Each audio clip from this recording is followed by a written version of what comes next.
And moving on, the NIA is conducting raids since early this morning in Tamil Nadu's Coimbatore. In the latest in our agency's ISIS investigation, a team of NIA officials are currently raiding properties belonging to 3 persons in Coimbatore from 6 a.m. this morning. A total of 8 locations are being raided by NIA officials, and it's related to ISIS cases that are being probed in both Kerala and Tamil Nadu. This development also comes weeks after an NIA team had visited Sri Lanka to probe if there was an Indian link to the ISIS blasts that had rocked Sri Lanka during Easter.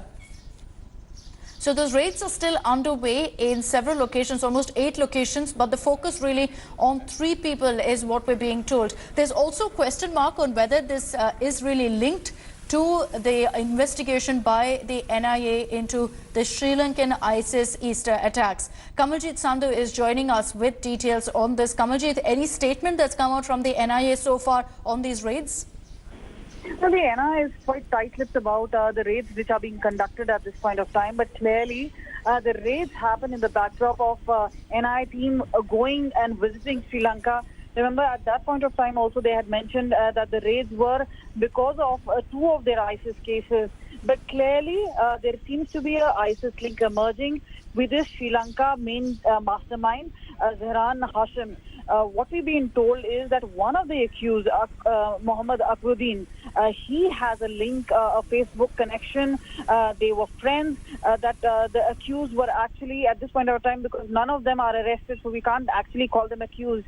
But the suspects are the ones who've been radicalized by seeing Hashim's videos. And they've been doing it over a period of time, watching it online, saying these are the youth who've been highly radicalized.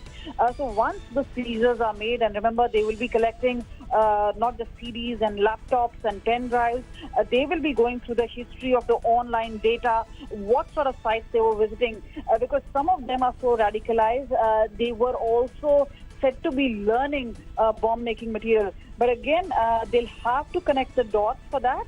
And again, once they have these seizures, everything in place, there will be questioning which will be done. So 3 of the suspects are already available with the NIA. There will be cross-questioning, and if necessary, they would be arrested today. And you know, Kamaljit, we're just putting out the information you've just told us about this particular link that's being looked into with regards to the Sri Lanka blasts as well.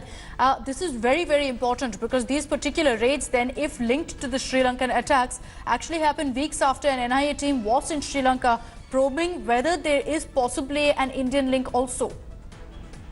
Well, there was a Coimbatore link because remember, Zahran Hashim was supposed to be one of those who had visited Coimbatore, but there has been no proof of that. So yes, evidence is being collected, and once that is established, whether it is through interrogation, whether it is through finding out through technical link, that now needs to be corroborated. But at this point of time, it is being believed that he actually came here to Coimbatore. He was possibly in touch with many, and since he was Facebook friends with those in Kochi and Coimbatore, this particular module, and we've been told a latest FIR has been booked around 12 days ago. So after that, the investigation has begun. So clearly, once the link emerges, it was not only going to be important for Sri Lanka, the number of Sri Lankans involved in that particular Easter bombing case, but also the number of Indians there, and if there was possible repercussion or plan to attack Indian installations. That is also a key focus of the NIA. All right, Kamaljit, thanks for those details.